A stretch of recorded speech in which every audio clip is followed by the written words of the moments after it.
السلام علیکم، میرا نام عامر کشمیری ہے اور آپ یوٹیوب چینل دیکھ رہے ہیں۔ پاکستان میں دو طرح کا نظام تعلیم رائج ہے۔ پہلے نمبر پہ اسکول، کالجز اور یونیورسٹیز، جسے پڑھنے کے بعد آپ بابو بنیں گے، کلرک بنیں گے، آپ پائلٹ اور انجینئر بنیں گے، آپ کسی اچھی پوسٹ پہ جا سکیں گے۔ جو دوسرا نظام تعلیم ہے وہ ہے مدارس کا نظام تعلیم، وہ ہے دین پڑھنے والی۔ اب مدرسہ پڑھنے کے بعد اور کسی اسلامی یونیورسٹی سے پڑھنے کے بعد آپ صرف اور صرف مولوی بن سکیں گے۔ آپ جنازے پڑھائیں گے، آپ مساجد میں جا کے نمازیں پڑھائیں گے، اور بس آپ کے نام کے ساتھ صرف مولانا یا مولوی لکھا جائے گا۔ دو طرح کے نظام تعلیم رائج ہو چکے ہیں، یعنی ضروری ہو چکا ہے کہ آپ نے کسی اچھی پوسٹ پہ جانا ہے، ضروری ہو چکا ہے کہ آپ نے پائلٹ، انجینئر اور ڈاکٹر بننا ہے تو آپ کو کسی اچھے کالج، یونیورسٹی اور اسکول سے پڑھنا پڑے گا۔ لیکن مولوی بننے کے لیے ضروری ہے کہ کسی بھی مدرسے سے آپ پڑھ لیں، دیٹس انف۔ ہم دیکھتے ہیں کہ درس نظامی شروع کہاں سے ہوا اور کیوں یہ دو طرح کا نظام تعلیم یہاں پہ رائج کیا گیا۔ آپ اگر ہسٹری کا مطالعہ کریں تو دو طرح کا نظام تعلیم نہیں تھا۔ آپ جتنے بھی مسلم سائنٹسٹ ہیں وہ سارے کے سارے مدرسے سے پڑھے ہوئے تھے، وہ سارے کے سارے جو ہے جامعات سے پڑھ کے نکلے ہوئے تھے۔ اب یہ جو نظام تعلیم ہے اور اس نظام تعلیم کو لے کر کے یہ جو مدرسے کا نظام تعلیم ہے اور جو جامعات میں پڑھایا جا رہا ہے، اس کو لے کر کے میرے ایک سوال اس کو لے کر کے میرے دماغ میں ہمیشہ آتا رہا، وہ یہ کہ کیا وجہ ہے کہ مدرسے سے سائنٹسٹ پیدا نہیں ہو رہے جو کہ پاسٹ میں ہوتے رہے؟ کیا وجہ ہے کہ مدرسے سے ایسے لوگ پیدا نہیں ہو رہے جو بڑی بڑی سیٹس پہ جا کے بیٹھ سکیں؟ بیوروکریٹ مدرسہ پیدا نہیں کر رہا، جج، پائلٹ، انجینئر، ڈاکٹر مدرسہ پیدا نہیں کر رہا، اسکول اور کالجز پیدا کر رہے ہیں۔ اس کی کیا وجہ ہے؟ آخر کیا محرکات اور کیا وجوہات ہیں اس سب کے پیچھے؟ تو ہم ہسٹری کو کھنگالتے ہیں اور دیکھتے ہیں کہ وجوہات کیا ہیں۔ تو دیکھیے، آج سے 250 سال پہلے بر صغیر میں مولوی نظام الدین سہالوی صاحب نے اس چیز کو ریئلائز کیا کہ اہل عرب جو ہیں ان کے لیے قرآن اور حدیث کا جاننا، سمجھنا اور پرکھنا بالکل آسان ہے، کیونکہ وہ اہل عرب ہیں، اہل زبان ہیں، اور قرآن اور حدیث دونوں کے دونوں جو ہیں وہ عربی زبان میں ہیں، تو ان کے لیے آسان ہے کہ وہ اس کو سمجھ سکتے ہیں، قرآن کو بھی اور حدیث کو بھی۔ لیکن جو بر صغیر کے مسلمان تھے ان کے لیے مشکل تھا کہ وہ کس طرح سے قرآن کو اور حدیث کو سمجھیں۔ لہٰذا ان تمام مناظر کو مد نظر رکھتے ہوئے مولوی نظام الدین سہالوی صاحب نے ایک نظام تعلیم سیٹ کیا، ایک ایجوکیشن کریکلم کو سیٹ کیا، جسے درس نظامی کا نام دیا گیا۔ 250 سال قبل یہ نظام تعلیم جو مدرسوں میں آج تک رائج ہے، اس میں کوئی رد و بدل نہیں ہوئی، ہاں مگر آٹے میں نمک کے برابر۔ پھر دوسری طرف 1979 میں پاکستان میں بھی جنرل ضیاء صاحب کا دور تھا اور انہوں نے مسجد مکتب اسکول کا آغاز کیا، اور مسجد مکتب اسکول میں انہوں نے یہ کیا کہ اسکول تھے، اسی میں مسجد تھی اور وہاں پہ اسکول اور مسجد کو اٹیچ کر دیا گیا، اور ایک عام پڑھے لکھے شخص کو پکڑا گیا اور اس کو یہ بتایا گیا اور اس کو یہ کہا گیا کہ آپ نے طلبہ کو قرآن اور سنت سکھانے اور نماز کلمے وغیرہ سکھانے۔ لیکن گزرتے وقت کے ساتھ ساتھ جنرل ضیاء صاحب نے یہ بھی ضروری کر دیا کہ جو شخص بچوں کو پڑھا رہا ہے، قرآن اور حدیث پڑھا رہا ہے اور جو نماز کلمے پڑھا رہا ہے بچوں کو، اور بیسکس جو دین کے سکھا رہا ہے، اس کے لیے ضروری کر دیا یا تو وہ درس نظامی کی کسی سند کا حامل ہو یا وہ میٹرک ہو، اور بعد میں اس قاری صاحب کو جو ہے اساتذہ کی طرح تنخواہیں بھی ملنے لگیں جس طرح باقی اسکول کے اساتذہ کو ملتی تھی۔ اب ہم سوال جو پہلے پوچھا گیا اور جو پہلے سوال تھا وہ یہ کہ وجہ کیا ہے کہ ہمارے کالجز اور ہماری یونیورسٹیز اور ہمارے اسکولز ہی بڑے بڑے لوگ پیدا کر رہے ہیں، ہمارے مدرسے نہیں کر رہے۔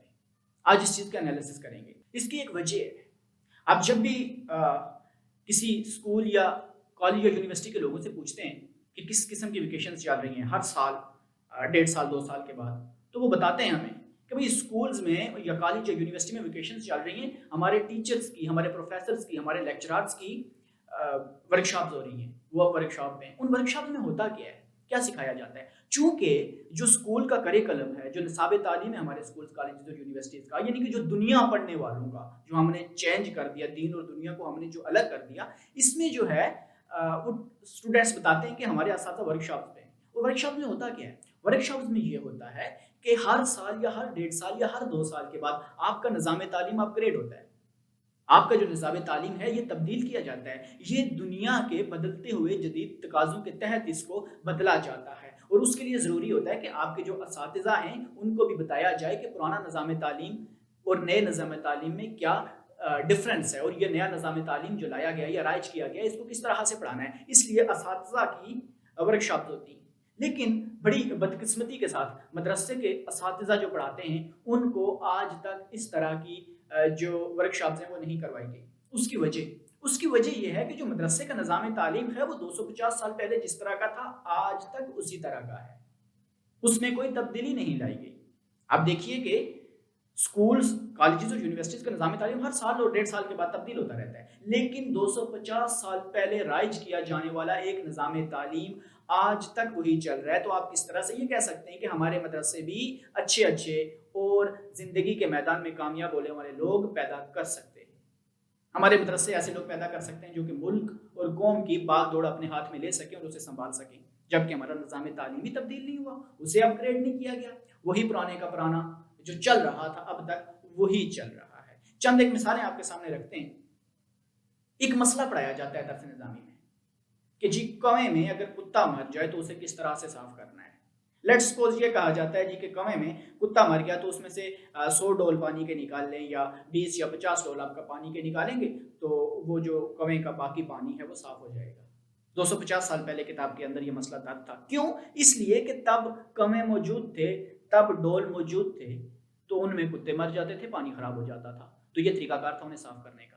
और आज के दौर में ना तो कौवे हैं ना डोल हैं, तो किस तरह से उनमें कुत्ते मरेंगे और आप किस तरह से वो पुराना निज़ाम तालीम अब तक लोगों को पढ़ा रहे हैं। होना ये चाहिए था कि स्टूडेंट्स को ये बताया जाता कि हमने कपड़े धोए वॉशिंग मशीन में, क्योंकि कराची में पानी की निहायत किल्लत है, और वही पानी हमने एक गैलन में बंद किया करके उसे फिल्ट्रेशन प्लांट के हवाले कर दिया और उसे कहा कि ये साफ कर दो। उसी कपड़े धुले हुए पानी जो बचा हुआ था उसको फिल्ट्रेशन प्लांट भेजा गया और वहां से उसके ऊपर प्रोसेस हुआ और वो पानी वापस घर आ गया। तो मदरसे के स्टूडेंट को ये पूछा जाए कि क्या ये पानी साफ है या नहीं, तो वो जवाब नहीं दे पाएगा। क्यों? क्योंकि ये मसला उसने अपने नसाब तालीम में नहीं पढ़ा हुआ, उसने कौवे वाला मसला पढ़ा था, इसलिए वो बाउंड है कि उसी का जवाब दे। तो होना ये चाहिए था कि जदीद तकाज़ों के तहत वो जो पुराना निज़ाम तालीम था उसको तब्दील करके नया निज़ाम तालीम उसकी जगह और नए मसले उसकी जगह राइज किए जाते। एक और मिसाल आपको देते हैं, वो ये कि विरासत के मसाइल अब पढ़ाया जाता है। पूरी एक बुक है जो विरासत के बारे में दर्स निज़ामी के स्टूडेंट्स को और मदरसे के स्टूडेंट को पढ़ाई जाती है। उसके अंदर बताया जाता है जी कि अगर कोई शख्स मर जाता है तो उसकी बेवा को कितना हिस्सा मिलेगा, जोज को यानी जो खामंद है उसको, उसके बारे में उसकी जो छोड़ी हुई जायदाद है उसमें से उसका कितना होगा, बच्चों का कितना होगा, फिर अगर बच्ची है तो उसका, ये सारे का सारा उसमें बताया जाता है। लेकिन ये तभी का बताया जा रहा है जो 250 साल पहले किताबों में दर्ज था। इसे जो इंटरनेशनल वर्ल्ड के कवानीन है विरासत के, उसके साथ इसकी कोई रेलिवेंस नहीं है। और पाकिस्तान का जो कानून है विरासत का, तलबा को नहीं बताया जा रहा है कि कौन कौन सी चीज़ें पाकिस्तान के कानून के मुताबिक हैं और कौन कौन सी चीज़ें पाकिस्तान के कानून के मुताबिक नहीं हैं। वही पुराना निज़ाम तालीम राइज है और वही पुराने तरीके से पढ़ाया जा रहा है और वही पुराने मसाइल पढ़ाए जा रहे हैं। तो किस तरह से आप ये कह रहे हैं कि हमारा स्टूडेंट मदरसे से पढ़ने वाला आज की जदीद दुनिया और तेज़ी से तरक्की करती हुई दुनिया के साथ ये कम्पीट कर पाएगा? आप कैसे ये कह रहे हैं? इसलिए ज़रूरी है कि अगर आपने अपने स्टूडेंट्स को बदलना है तो इसलिए उनका निज़ाम तालीम बदलना भी ज़रूरी होगा। एक और मसला जो मदरसे में बताया जाता है वो ये कि गर्मी में जो टेस्टिकल्स होते हैं वो लटक जाते हैं और सर्दी में टेस्टिकल्स वापस ऊपर की तरफ आ जाते हैं। तो गर्मी और सर्दी में टेस्टिकल्स यानी इस्तिंजा करने का जो अंदाज है पत्थर के साथ वो अलग होता है, क्योंकि उनकी हैयत, गर्मी में टेस्टिकल्स की हैयत तब्दील हुई होती है, सर्दी में तब्दील हुई होती है, दोनों मौसमों में। तो इसलिए गर्मी में इस्तिंजा अलग तरीके से किया जाता है और सर्दी में इस्तिंजा अलग तरीके से किया जाता है पत्थरों के साथ। 250 साल पहले लोग पत्थरों से इस्तिंजा किया करते थे, इसलिए वो मसाइल वहां पे बताए गए। लेकिन आजकल तो पानी इस्तेमाल होता है और आजकल तो टिश्यूज इस्तेमाल होते हैं, लेकिन नहीं बताया जा रहा कि टिश्यू के साथ आपने किस तरह से इस्तिंजा करना है, पानी किस तरह से आपने टिश्यू के साथ हासिल करनी है या पानी के साथ, यह हरगिज़ नहीं बताया जा रहा।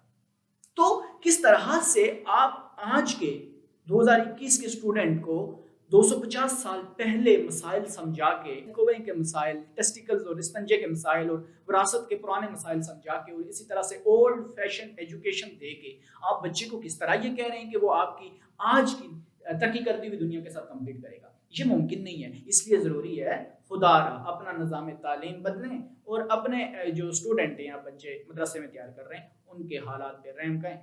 आपसे गुजारिश है, अगर वीडियो अच्छी लगी तो आप चैनल को सब्सक्राइब कर दें। आपसे मुलाकात होगी अगली वीडियो में। अल्लाह हाफ़िज़।